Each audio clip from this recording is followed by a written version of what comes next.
Hello, it's me, Galen. Galen's got Parkinson's. This is a figure that I showed you on a video I entitled some D&D figures I found in the attic. And what had happened was I've got boxes of figures that I haven't opened for a long time. So one's labelled Hinchcliffe, and one's labelled Ralparther, and one's labelled Grenadier, and one's labelled Citadel, and so on. And they're all there to be sorted out. And I opened up the box that said Citadel, because I'd got a few more Citadel figures to put in it, and I literally grabbed a handful, and this chap came out with them, and I thought he was Citadel. Absolutely, honestly, hand on heart, thought he was Citadel. So I put him on and let you have a look. Now, this is the beauty of this channel. When I started this, 5 months ago now, I was sort of a wargamer working with these sorts of figures and loving these sorts of figures and listening to 1970s music, Wishbone Ash, Lindisfarne Today, Yes, The Strawbs, Bebop Deluxe, and sort of longing for those halcyon days of yore, which were not halcyon, were they? Because we had to go to school and your mums and dads told you what to do and all that. And you had to work. It was bad. But looking back through hindsight and rose-coloured spectacles, it felt like a good time. Certainly felt like a good time to be a wargamer. An exciting time. Everything was new. And so I was harking back in my own mind to these beautiful times and thinking, well, I was at my desk painting, and I thought, I bet there's other people in the world. If you imagine the world's a big place, I don't have to imagine it's a big place. It is the world's a big place. You know, somebody said to me, "Oh, it's a small world." Yeah, but you want them to paint it. You know what I mean? It's a big place. So somewhere amongst all these billions of people, there must be at least one other person who liked wargaming in the 70s and he's still doing it. That was my thought. So I started doing this in the hope of finding them. And I found lots of them. And you're there. And I've started to get the most amazing comments. And because we're a little small gang, I can respond to you all. That's fantastic. I'm really pleased about that. I keep saying subscribe on every video, so I'm guessing one day that won't be as true. But there's other avenues, and I've started doing a live show on a Friday night at 8 o'clock Greenwich Mean Time, mainly because my wife watches Coronation Street for an hour and I can't stand it. So, and for the first 4 weeks, nobody actually popped up live, but lots of people have watched it retrospectively. But this Friday, my pal appeared and we got chatting, and a wargamer who loves wargaming, who lives on a different continent. It's tremendous. And we're hoping to chat again this Friday, and if any of you are available, pop in and join us. We only talked nonsense about soldiers. We didn't set the world on fire. They were not going to put the world to rights us. But we don't want to leave other people who've made a career out of trying to do that. So leave them to it. Apparently they're the experts, so I'm told. So yeah, come and join us. So that's another way we can communicate. Fantastic. Love it. So anyway, I got a comment from Broadsword, and if you look at it's only a few videos away. It's not. I didn't do it ages ago, and you'll spot him and some of his pals. There's a wolf, and a couple of monks and a couple of dead figures. Some weird chap on a throne, and I thought they were Citadel. Anyway, broadsword, bring me my broadsword. Jethro Tull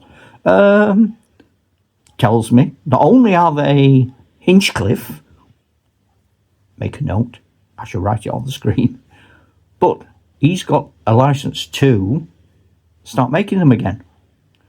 Now, I wasn't clear, and I bet you're listening, mate, so thanks for everything you've told me, and it's great. And I want to give you as much support as I can from my little corner of the internety world. Whether that means they're going to come to market, perhaps you could let us know. If I've got this completely wrong, which I would not be surprised about, shout at me. It's the idea of doing this is meant to be a very good one, but often when I do good positive things, it goes wrong. So, that's another thing. Then, if you comment and you tell me something like that, or you contact me with some wise words, but you don't want me to say anything about it because it's a secret, because you're in hiding, you're on witness protection, or maybe you just you don't want the world to know your business. Tell me. Just give us a code. Well, I'll have to have a code that only us know, but I can't tell you it now because everyone knows it because they'll hear it. Oh, I don't know what to do. We'll have to have a plan. But yeah, so this lad's from Hinchcliffe. So, and the reason why I'm just leaving him there and letting you see him while I waffle on is to give you a good length of time to look at him without me spoiling it by sticking anything round him, turning him. If I turn him round, I'll probably knock the camera over. What I'm going to do right at the end, and this will be about 10 minutes by the time I've finished rambling, I'm going to start turning him round. I'm going to cough. I'm going to start turning him round. And at that point, I should have paused the camera then, shouldn't I? I didn't think of that until I was doing it. At that point, if it all goes wrong, I'll have stopped it, and at least we'll have something to look at. And I've got some other pictures. I've experimented with backgrounds. In fact, he's got his own on my thumbnail. I did a thumbnail. I know. He'll be proud of me. Or not. I don't know. I don't know if I'm just giving in to the man with all this effort. But I'm enjoying doing it, see. So I'm learning things. I didn't even have thumbnails at the start. I didn't know what they were. So yeah. So that must be good for the old brain box. I've been asked. I've got a queue of... I've suddenly started to get a queue of things people want me to do, which is brilliant. But don't let that put you off. If you want me to do something, I'll stick it on my list. So that I've still got to do a special about the forces of Sauron from miniature figurines from the 70s. I did some of the good forces. I've got to do the evil forces now. I'm wondering about splitting that into two and doing sort of orcs and goblins and then the Haradrim, because they are quite distinct. And then I've got lots of people saying, oh, have you got any 70s Ralpatha? Have you got any old 70s Dungeons and Dragons modules and books? Have you got any old Grenadier? Have you got any old whatever, Citadel? And yes, I have. So, but I've got lots of them. No, now I've got to decide what's the best way of doing it. Because if I did this for every single figure, that would be my career in YouTubing forever and ever and ever. And I'm not sure that's what we want. So I'll have to think how to best do these things. I wouldn't mind a bit of advice if you don't mind giving me a few comments, really, if I could ask for some. What's your favourite figure? What's your favourite figure? Any period, even tomorrow, yesterday, tomorrow. What's your favourite figure ever? I don't care I don't care what it is. What is the oldest figure that you still play with in your games, that you still use? and there was another one.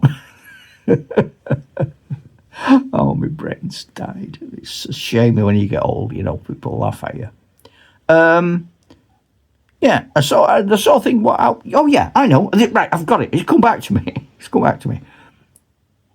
With these old figures, should I paint them? You can see the state this lad's in. This is the state this lad was in, painted with Humbrol paint when I was, 15? Should I repaint him? I'll be interested to see what you think. Because the other question I have is about bases. Because like the Ralpartha figures, I know the Ralpartha because I can read the base. But if I base them, I'm not able to read that. I'm thinking about putting them maybe on MDF bases and then writing what they are on the bottom. So this guy could have an H for Hinchcliffe, C for Citadel, RP for Ralpartha, and so on. Anyway, give us a comment, tell me what you think. I'm going to try and turn him around a bit now. So I'm going to leave a little space. So if it goes wrong, I can cut it out. So I am not finished, but I am going to say, ta-ra, Chuck. And now I'm going to try and move him.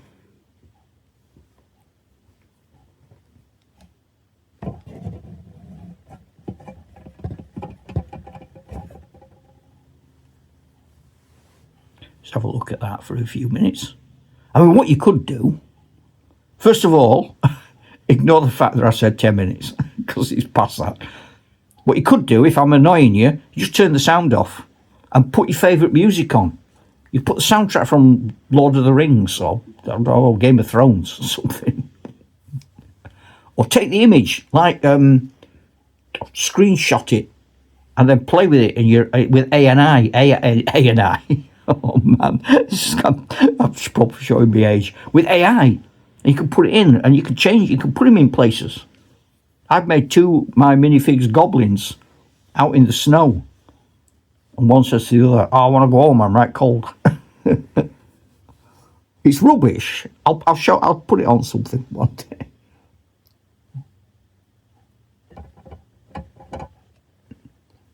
He's got a hand there. Look. Dangling.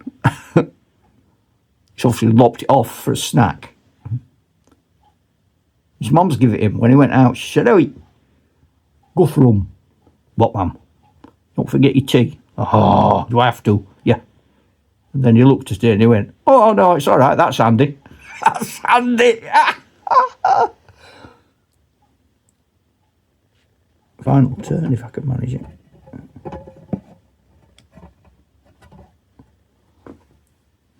It looks quite sober, doesn't it, like that? Look, it looks a bit downtrodden. I could do it, I think, because I've got a couple of minifigs, giants. I've got the first one they did, and I've got the second one that they modified. And I've got Thrud the Barbarian kicking around somewhere. And I've got another giant with 2 heads. And he's a lot bigger than this lad. I've always thought it was Grenadier. But perhaps one of you guys out there might know. So, I hope those of you who wanted this video have enjoyed it. If it's me that's spoilt it, turn the sound off. If you have enjoyed it, subscribe. If you've not enjoyed it, don't. If you like it, and you've got mates who might like it, tell them. If you think someone's going to hate me, don't tell them. All right. I know I've said it before, but I didn't actually knock anything over. So, at this juncture, I'm going to say, for real, ta-ra, Chuck.